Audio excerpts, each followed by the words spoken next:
Hello everyone, welcome to our channel. आज हम लोग इंडियन पॉलिटी की सीरीज में संविधान संशोधन से रिलेटेड क्वेश्चंस और पीवाईक्यूज करेंगे और हमारी कोशिश ये रहेगी कि 2 से 3 पार्ट में हम लोग टोटल क्वेश्चंस को डिस्कस कर लें। तो चलिए शुरू करते हैं। पहला क्वेश्चन है कि संविधान के किस भाग में संविधान संशोधन का प्रावधान किया गया है। In which part of the constitution the provision for constitutional amendment is made. इसका आंसर है पार्ट 20। अब हमें ये देखना होगा कि हमारे संविधान में टोटल कितने पार्ट हैं। तो करेंटली हमारे संविधान में टोटल पार्ट्स 25 हैं। हालांकि ओरिजिनली अगर देखा जाए तो ओरिजिनली हमारे कॉन्स्टिट्यूशन में टोटल 22 पार्ट्स ही थे। नेक्स्ट क्वेश्चन है कि संविधान का कौन सा अनुच्छेद संविधान संशोधन से संबंधित है। Which article of the constitution is related to constitutional amendment. इसका आंसर है आर्टिकल 360। नेक्स्ट क्वेश्चन है संविधान संशोधन की प्रक्रिया किस देश के संविधान से ग्रहण की गई है।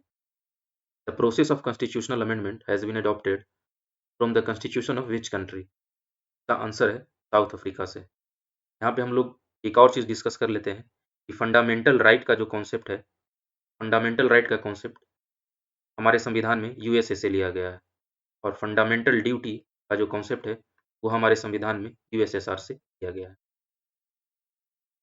नेक्स्ट क्वेश्चन है अनुच्छेद 368 में संविधान संशोधन की शक्ति किसे प्रदान की गई। Who has been given the power to amend the constitution in article 368। इसका आंसर है संसद को। नेक्स्ट क्वेश्चन है कि भारतीय संविधान में कितने प्रकार से संशोधन किए जा सकते हैं। In how many ways can amendments be made in the Indian constitution. तो हमारे संविधान में 3 प्रकार से संशोधन किए जा सकते हैं। उनमें से पहला है साधारण बहुमत के द्वारा, दूसरा है विशेष बहुमत के द्वारा और तीसरा है विशेष बहुमत तथा राज्यों के अनुमोदन के द्वारा।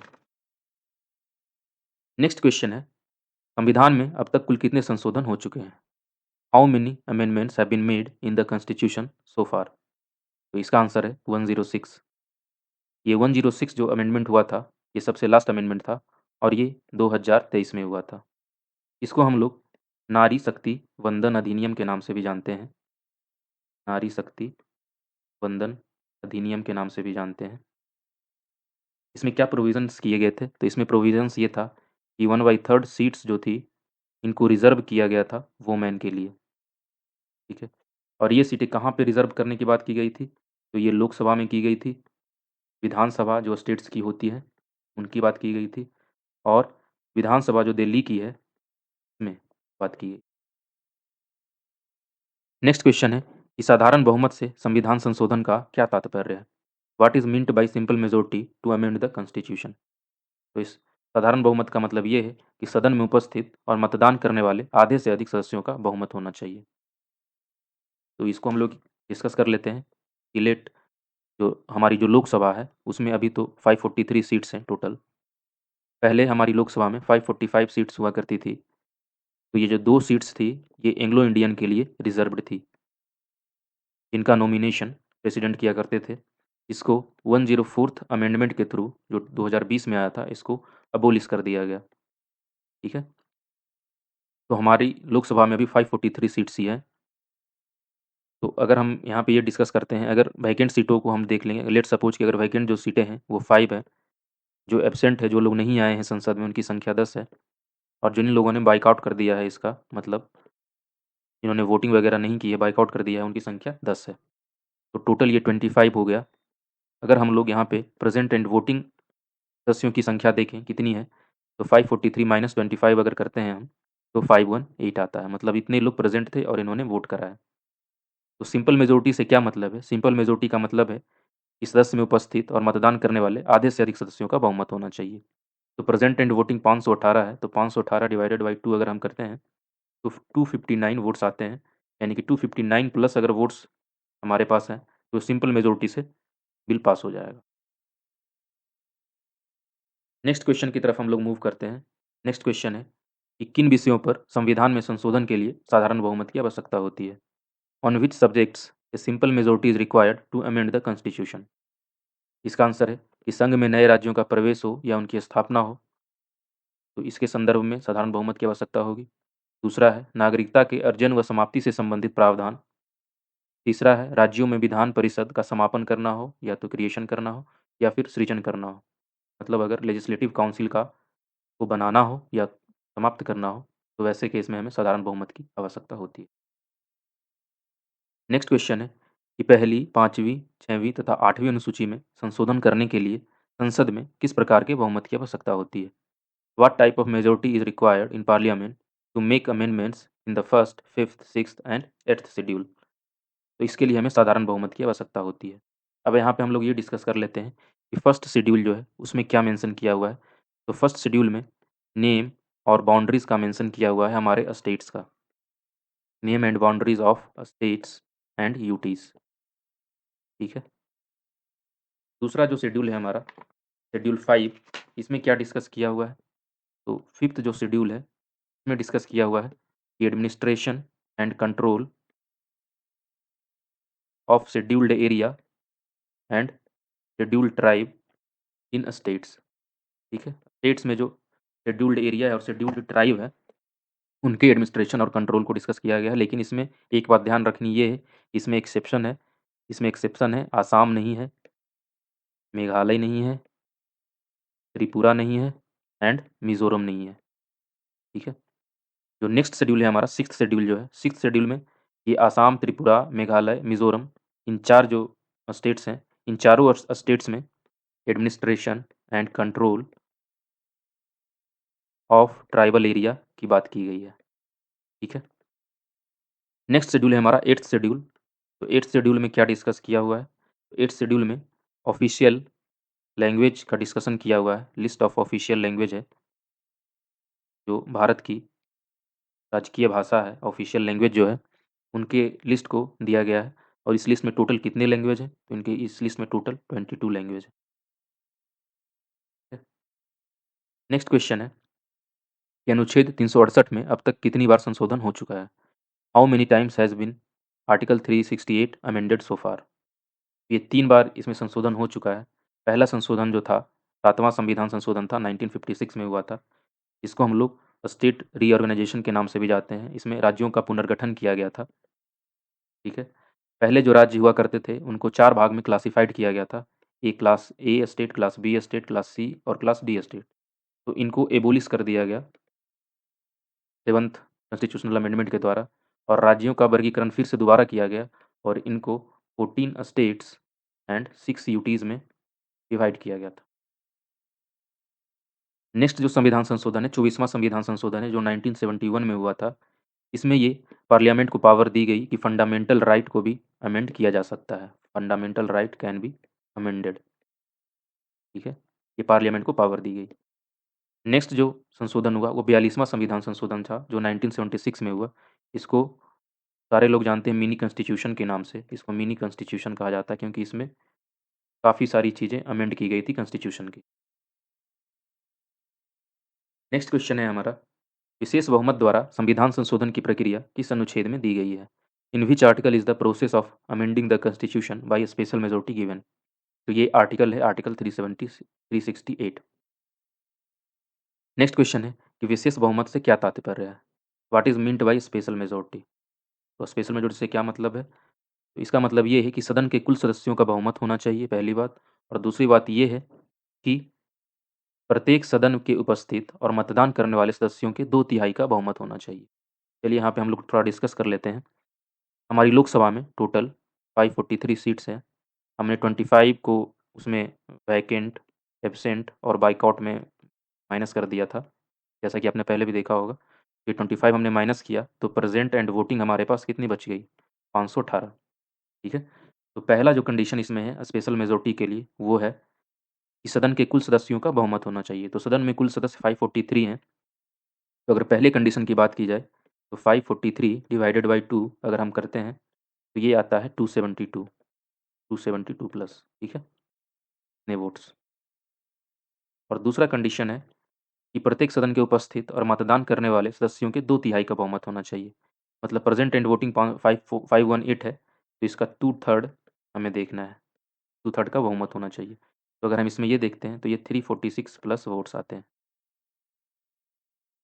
तो अगर स्पेशल मेजॉरिटी की ज़रूरत होगी तो इन दोनों कंडीशंस को सेटिस्फाई करना होगा। अगर सपोज 300 मेंबर्स जो हैं 300 मेंबर्स ने किसी बिल का सपोर्ट किया है, ठीक है, तो क्या वो बिल पास होगा? अब अगर यहाँ पे हम देखते हैं तो अगर 300 मेंबर्स ने इसको सपोर्ट किया है तो ये पहली कंडीशन तो सेटिस्फाई कर रहा है, लेकिन दूसरी कंडीशन सेटिस्फाई नहीं कर रहा है, तो इसको विशेष बहुमत से पास नहीं माना जाएगा। अगर 347 मेंबर्स ने उस बिल को अगर सपोर्ट करा होता तो ये पहली कंडीशन भी सेटिस्फाई कर जाता और दूसरी कंडीशन भी सेटिस्फाई कर जाता, तो स्पेशल मेजॉरिटी से वो बिल पास माना जाता। नेक्स्ट हम लोग मूव करते हैं, संविधान संशोधन विधेयक संसद के किस सदन में प्रस्तुत किया जाता है? In which house of parliament is the constitution amendment bill presented? इसका आंसर है संसद के किसी भी सदन में इसको पेश किया जा सकता है। नेक्स्ट क्वेश्चन है कि संविधान के किस प्रकार के उपबंधों में संशोधन के लिए विशेष बहुमत की आवश्यकता पड़ती है? Which type of provisions of constitution require a special majority for amendment? तो मूल अधिकारों में संशोधन के लिए और राज्य के नीति निर्देशक तत्वों में संशोधन के लिए विशेष बहुमत की आवश्यकता पड़ती है। यहाँ पे हम लोग ये देखते हैं कि मूल अधिकार जो है हमारे संविधान के, इसका मेंशन हमारे संविधान में कहाँ किया गया है? तो इसका मेंशन हमारे संविधान में पार्ट 3 में किया गया है, पार्ट 3 में किया गया है और इसका आर्टिकल 12 से 35 है। यहीं हमें राज्य के नीति निर्देशक तत्वों की बात अगर हम करते हैं, जो कि डीपीएसपी है, तो डीपीएसपी का मेंशन हमारे कॉन्स्टिट्यूशन में कहाँ किया गया है? तो डीपीएसपी का हमारे कॉन्स्टिट्यूशन में पार्ट 4 में किया गया है और इसका आर्टिकल 36 से 51 है। नेक्स्ट क्वेश्चन की तरफ हम लोग मूव करते हैं। नेक्स्ट क्वेश्चन है कि संसद के विशेष बहुमत तथा राज्यों की स्वीकृति के बाद ही संविधान के किन उपबंधों में संशोधन किया जा सकता है? Which provisions of the constitution can be amended only after a special majority of the parliament and the approval of the states? इसका आंसर है कि राष्ट्रपति के निर्वाचन की जो प्रोसेस होती है उसमें संघ के यूनियन का जो एग्जीक्यूटिव पावर है उसको अगर एक्सटेंशन करना होगा तब, और राज्य का जो एग्जीक्यूटिव पावर है उसको अगर एक्सटेंड करना होगा तब हमें इस प्रकार के बहुमत की आवश्यकता होगी। नेक्स्ट क्वेश्चन है कि अनुच्छेद 368 में संशोधन किस प्रक्रिया द्वारा किया जा सकता है? By which process article 368 can be amended? इसका आंसर है कि संसद के दोनों सदनों के विशेष बहुमत तथा कम से कम आधे राज्यों के अनुसमर्थन से आर्टिकल 368 में संशोधन किया जा सकता है। नेक्स्ट क्वेश्चन है संविधान के किस अनुच्छेद में उल्लेख मिलता है कि संविधान संशोधन विधेयक संसद के किसी भी सदन में पुनः स्थापित किया जा सकता है? In which article of the constitution is it mentioned that the constitution amendment bill can be introduced in any house of the parliament? ये आर्टिकल 368 पार्ट 2 में दिया गया है। नेक्स्ट क्वेश्चन है कि जब लोकसभा द्वारा पारित किसी संविधान संशोधन विधेयक को राज्यसभा ने अस्वीकार कर दिया हो तब क्या होता है? When a constitutional amendment bill passed by the Lok Sabha is rejected by the Rajya Sabha, तो वो बिल जो होता है वो अंतिम रूप से समाप्त माना जाता है। नेक्स्ट क्वेश्चन है कि किसकी अनुमति के बाद संविधान संशोधन विधेयक संविधान संशोधन अधिनियम बन जाता है? After whose permission the constitutional amendment bill becomes the constitutional amendment act?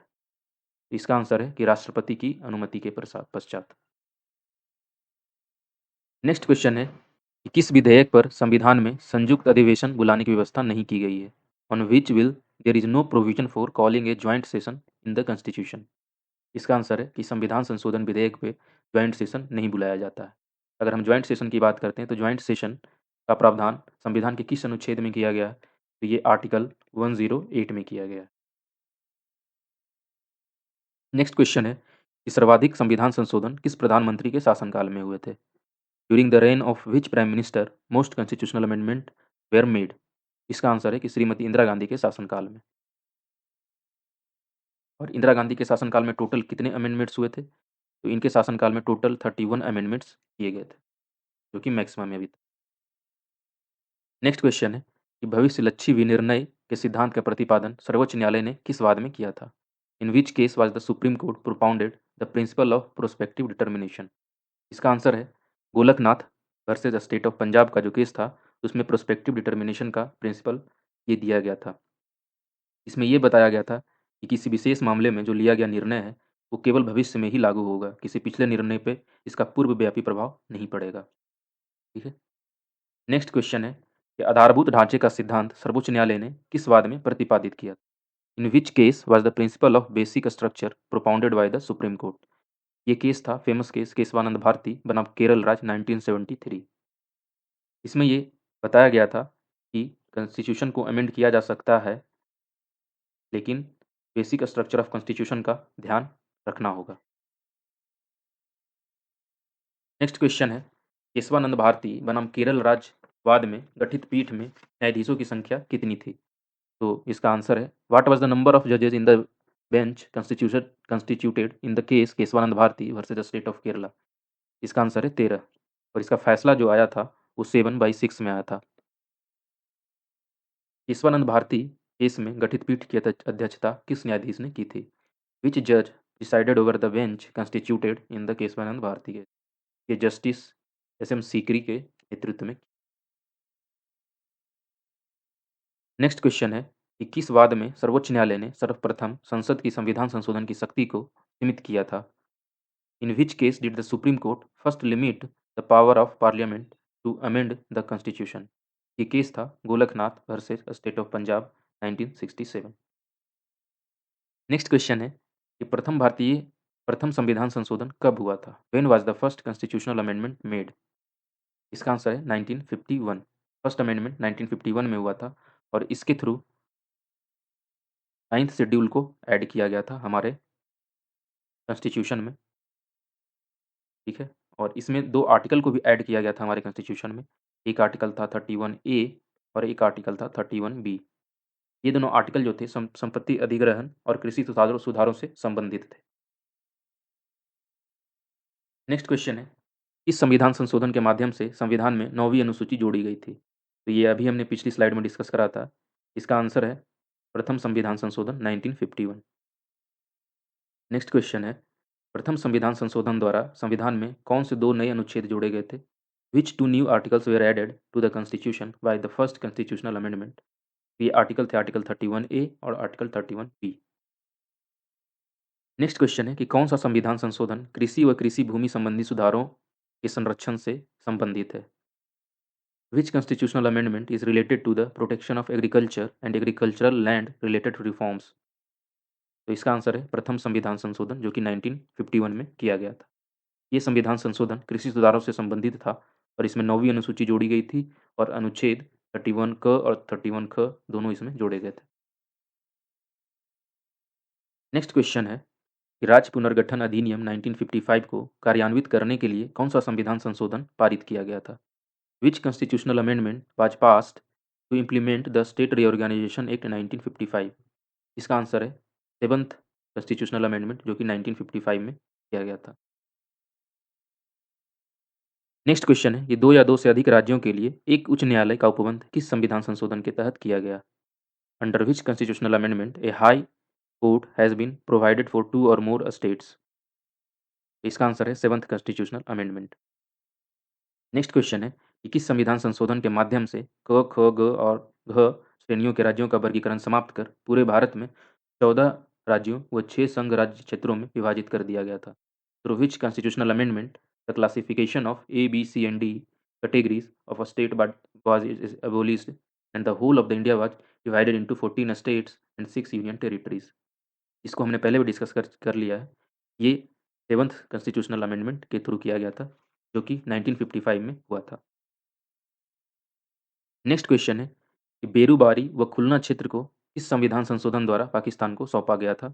Bye which constitutional amendment was the Berubari and Khulna area handed over to Pakistan? इसका आंसर है 9th कॉन्स्टिट्यूशनल अमेंडमेंट 1960 के थ्रू ये किया गया था, और ये जो किया गया था ये इंडिया पाक एग्रीमेंट के थ्रू किया गया था। इंडिया पाक एग्रीमेंट, जिसको कि हम लोग नेहरू नून समझौता भी कहते हैं। नून पाकिस्तान के प्रधानमंत्री हुआ करते थे उस समय, जिसको नेहरू नून समझौता भी कहा जाता है। ये जो किया गया था समझौता, ये बॉर्डर डिस्प्यूट को सुलझाने के लिए किया गया था। नेक्स्ट क्वेश्चन है कि किस संविधान संशोधन द्वारा पुर्तगाली क्षेत्र दादर व नगर हवेली को भारत का संघ शासित राज्य घोषित किया गया था? By which constitutional amendment the Portuguese territory of Dadra and Nagar Haveli was declared a union territory of India? इसका आंसर है 10th कॉन्स्टिट्यूशनल अमेंडमेंट 1961 के द्वारा ये किया गया था और इस संविधान संशोधन के द्वारा इसको यूनियन टेरिटरी का दर्जा दिया गया था और ये इस तरीके से ये इंडिया का 7th यूनियन टेरिटरी बन गया, दादर और नगर हवेली। नेक्स्ट क्वेश्चन है, गोवा, दमन एवं दीव को किस संशोधन के माध्यम से भारत में संघ शासित प्रदेश के रूप में शामिल किया गया था? Through which amendment Goa, Daman and Diu were included as union territory in India? इसका आंसर है 12th कॉन्स्टिट्यूशनल अमेंडमेंट 1962 और इस कॉन्स्टिट्यूशनल अमेंडमेंट के थ्रू गोवा, दमन एंड दीव एक यूटी बन गया और ये कितने नंबर का यूटी बना? ये 8th यूटी बना। 7th यूटी तो दादर एंड नगर हवेली था, ये 8th बना। नेक्स्ट क्वेश्चन है कि नागालैंड को राज्य का दर्जा किस संविधान संशोधन के माध्यम से दिया गया? Through which constitutional amendment has the status of state been given to Nagaland? इसका आंसर है 13वें संविधान संशोधन 1962 के माध्यम से नागालैंड को स्टेट का दर्जा दिया गया और इसके लिए विशेष प्रावधान किए गए इसी अमेंडमेंट के थ्रू और ये विशेष प्रावधान करने के लिए आर्टिकल जोड़ा गया हमारे कॉन्स्टिट्यूशन में और वो आर्टिकल कौन सा जोड़ा गया? 371A। नेक्स्ट क्वेश्चन है, इस संविधान संशोधन के द्वारा उच्च न्यायालय के न्यायाधीशों की सेवानिवृत्ति की आयु 60 से बढ़ाकर 62 वर्ष कर दी गई। By which constitutional amendment the retirement age of high court जजेस was increased from 60 years to 62 years? इसका आंसर है 15th कॉन्स्टिट्यूशनल अमेंडमेंट 1963 के थ्रू। नेक्स्ट क्वेश्चन है कि 35वें संविधान संशोधन द्वारा संविधान में कौन सा अनुच्छेद जोड़ा गया था? Which article was added to the constitution by the 35th constitutional amendment? इसका आंसर है आर्टिकल 2A और ये आर्टिकल 2A के थ्रू सिक्किम को एसोसिएट स्टेट का दर्जा दिया गया था, को स्टेट का दर्जा दिया गया था। नेक्स्ट क्वेश्चन हम लोग देखते हैं कि किस संविधान संशोधन द्वारा सिक्किम को सह राज्य का दर्जा प्रदान किया गया था? By which constitutional amendment was Sikkim granted the status of को स्टेट? इसका आंसर है 35th कॉन्स्टिट्यूशनल अमेंडमेंट जो कि 1974 में किया गया था।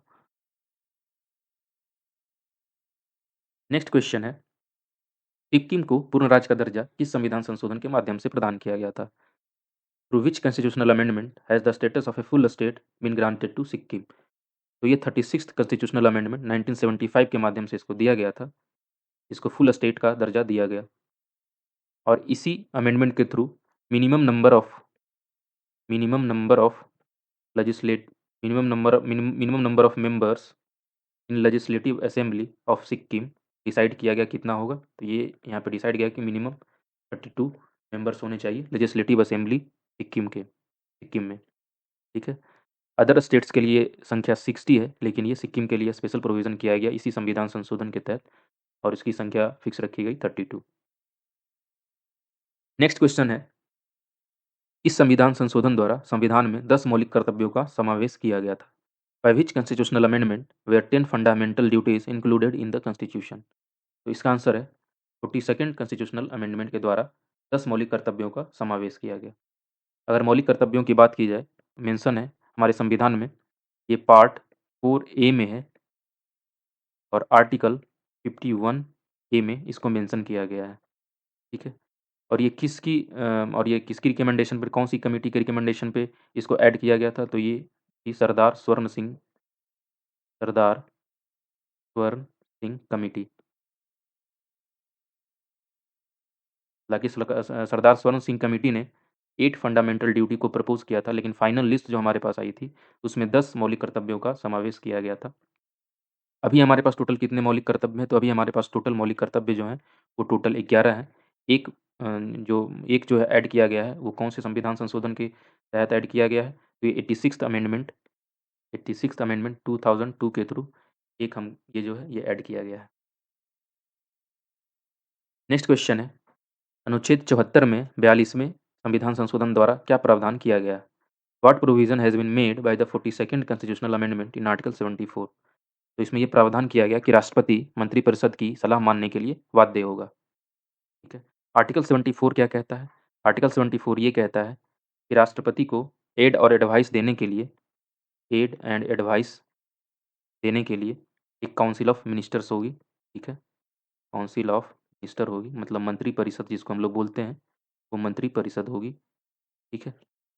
तो पहले जो था, पहले राष्ट्रपति मंत्रिपरिषद की सलाह को मानने के लिए बाध्य नहीं थे, लेकिन 42nd कॉन्स्टिट्यूशनल अमेंडमेंट जो किया गया, उसमें यह बाध्य कर दिया गया कि मंत्रिपरिषद जो सलाह देगी, उसको राष्ट्रपति मानने के लिए बाध्य होंगे।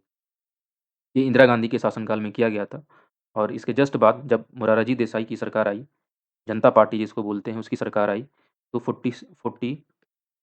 44th अमेंडमेंट 1978 किया गया और ये जो बाध्य जो था, फाउंडेशन जो थी राष्ट्रपति की, तो ख़त्म कर दिया गया और ये किया गया कि एक बार वंस रिकंसिडरेशन के लिए ये रिटर्न कर सकते हैं एडवाइस को, है ना। लेकिन अगर फिर से अगर वो रिकंसिडरेशन के बाद अगर वो फिर रिटर्न आता है, तो उसको मानने के लिए वो बाध्य होंगे, लेकिन एक बार रिकंसिडरेशन के लिए राष्ट्रपति वापस भेज सकते हैं। नेक्स्ट क्वेश्चन है, 42वें संविधान संशोधन द्वारा संविधान में जोड़े गए अनुच्छेद कौन-कौन से हैं? The articles added to the constitution by the 42nd constitutional amendment are. तो कौन-कौन से अनुच्छेद हैं? पहला है equal justice and free legal aid, जिसको कि आर्टिकल 39 ए हम लोग बोलते हैं। दूसरा है participation of workers in the management of industry, जिसको हम लोग आर्टिकल 43 ए बोलते हैं। Protection and improvement of environment and protection of forest and wild animals, जिसको कि आर्टिकल 48 ए हम लोग बोलते हैं। नेक्स्ट क्वेश्चन है कि संविधान में अधिकरण का प्रावधान किस संविधान संशोधन के माध्यम से किया गया है? Through which constitutional amendment the provision of tribunals has been made in the constitution. तो इसका आंसर है 42वें संविधान संशोधन के द्वारा ये प्रोविजन किया गया था और ये प्रोविजन इसलिए किया गया था कि हाई कोर्ट के बर्डन को कम करना था। इसमें दो आर्टिकल जोड़े गए, एक आर्टिकल था आर्टिकल 323 ए और एक आर्टिकल था आर्टिकल 323 बी। आर्टिकल 323 ए में प्रशासनिक ट्रिब्यूनल की व्यवस्था की गई और 323 बी में अदर ट्रिब्यूनल की व्यवस्था की गई। नेक्स्ट क्वेश्चन है, इस संविधान संशोधन द्वारा शिक्षा जो पहले राज्य सूची का विषय था, उसे समवर्ती सूची में डाल दिया गया। By which constitutional amendment education which was earlier a subject in the state list has been put in the concurrent list. तो इसका आंसर है 42nd अमेंडमेंट के थ्रू इसको किया गया। तो ये जो सूची है, लिस्ट है, समवर्ती सूची, ठीक है, समवर्ती सूची और राज्य सूची, ये जितनी सारे जो लिस्ट हैं, ये किस शेड्यूल में मेंशन किए हुए हैं? तो ये शेड्यूल हमारा 7th शेड्यूल आता है। 7th शेड्यूल में 3 प्रकार के लिस्ट का उल्लेख किया गया है। वो है state list, union list and concurrent list, ठीक है। तो 42nd कॉन्स्टिट्यूशनल अमेंडमेंट जो किया गया, उसमें 5 ऐसे स्टेट सब्जेक्ट थे जिनको ट्रांसफ़र करके कंकरेंट लिस्ट में डाल दिया गया। वो कौन-कौन से सब्जेक्ट थे? तो पहला तो इसमें एजुकेशन है, एजुकेशन तो था ही। दूसरा था फॉरेस्ट, तीसरा था वेट एंड मेजर्स, तीसरा था वेट एंड मेजर्स, फोर्थ था protection of wild animals and birds और फिफ्थ था एडमिनिस्ट्रेशन ऑफ जस्टिस। ये 5 ऐसे सब्जेक्ट्स थे जो स्टेट लिस्ट में थे, इनको ट्रांसफ़र करके कंकरेंट लिस्ट में कर दिया गया 42nd अमेंडमेंट के थ्रू। नेक्स्ट क्वेश्चन है कि 42वां संविधान संशोधन किस वर्ष लागू हुआ था? In which year was the 42nd constitutional amendment implemented? तो इसका आंसर है 1977 में। नेक्स्ट क्वेश्चन है कि कौन सा संवैधानिक संशोधन राज्यों में चुने जाने वाले लोकसभा के सदस्यों की संख्या बढ़ाने से संबंधित है? Which constitutional amendment is related to increasing the numbers of Lok Sabha members elected in the states? इसका आंसर है 7th and 31st constitutional amendment. 7th amendment जो किया गया था 1956 में किया गया था। इसमें सीटों की कुल संख्या में वृद्धि तो नहीं की गई थी, लेकिन एलोकेशन ऑफ सीट्स जो होती है स्टेट्स और यूटीज़ के लिए, उसको हर एक सेंसस के बाद एडजस्टमेंट करने के लिए अनिवार्य कर दिया गया था। और 31st जो ये था कॉन्स्टिट्यूशनल अमेंडमेंट था, ये 1973 में किया गया था और इसमें जो नंबर ऑफ सीट्स थी लोकसभा की, उसको 525 से इंक्रीज़ करके 545 कर दिया गया। और जो यूटीज़ की जो सीट्स थी लोकसभा में, उसको 25 से डिक्रीज़ करके 20 कर दिया गया। नेक्स्ट क्वेश्चन है, इस संविधान संशोधन अधिनियम को लघु संविधान कहा जाता है? Which constitution amendment act is called mini constitution? इसका आंसर है 42nd संविधान संशोधन अधिनियम 1976। नेक्स्ट क्वेश्चन है कि 31वें संविधान संशोधन 1973 द्वारा लोकसभा की सदस्य संख्या 525 से बढ़ाकर कितनी निश्चित की गई थी? By the 31st constitutional amendment, the number of members of the Lok Sabha was increased from 525 to how much? तो इसका आंसर है 545। नेक्स्ट क्वेश्चन है, इस संविधान संशोधन के द्वारा राष्ट्रपति शासन की प्रारंभिक अवधि को 6 महीने से बढ़ाकर 1 वर्ष कर दिया गया। By which constitutional amendment the initial period of president rule has been increased from 6 month to 1 year? इसका आंसर है 42nd कॉन्स्टिट्यूशनल अमेंडमेंट के थ्रू। नेक्स्ट क्वेश्चन है, किस संविधान संशोधन के द्वारा आपात की घोषणा अनुच्छेद 352 के तहत संपूर्ण भारत या उसके राज्य क्षेत्र के लिए की जा सकती है? By which constitutional amendment emergency can be declared for the whole of India और इट्स टेरिटरी अंडर आर्टिकल 352? तो इसका आंसर है 42वें संविधान संशोधन द्वारा। पहले जब आपातकाल की घोषणा होती थी तो वो संपूर्ण भारत पे लगती थी, वो किसी राज्य क्षेत्र पे के लिए नहीं थी। लेकिन 42वें संविधान संशोधन के द्वारा इसको संशोधित करके उसके किसी राज्य क्षेत्र के लिए भी लगाया जा सकता है, ऐसी व्यवस्था की गई। नेक्स्ट क्वेश्चन है कि 44वें संविधान संशोधन के समय भारत में किस पार्टी की सरकार थी? विच party was in government in India at the time of 44th constitutional amendment? इसका आंसर है जनता पार्टी की सरकार। तो जनता पार्टी की सरकार जो थी वो 1977 से 79 तक थी और इसके प्रधानमंत्री जो थे, पीएम जो थे, वो मोरारजी देसाई थे। ठीक है। नेक्स्ट क्वेश्चन है, इस संविधान संशोधन के तहत अनुच्छेद 352 में राष्ट्रीय आपात की उद्घोषणा का आधार आंतरिक अशांति के स्थान पर सशस्त्र विद्रोह कर दिया गया। Under which constitutional amendment the basis for proclamation of national emergency in article 352 has been changed to armed rebellion in place of internal disturbance?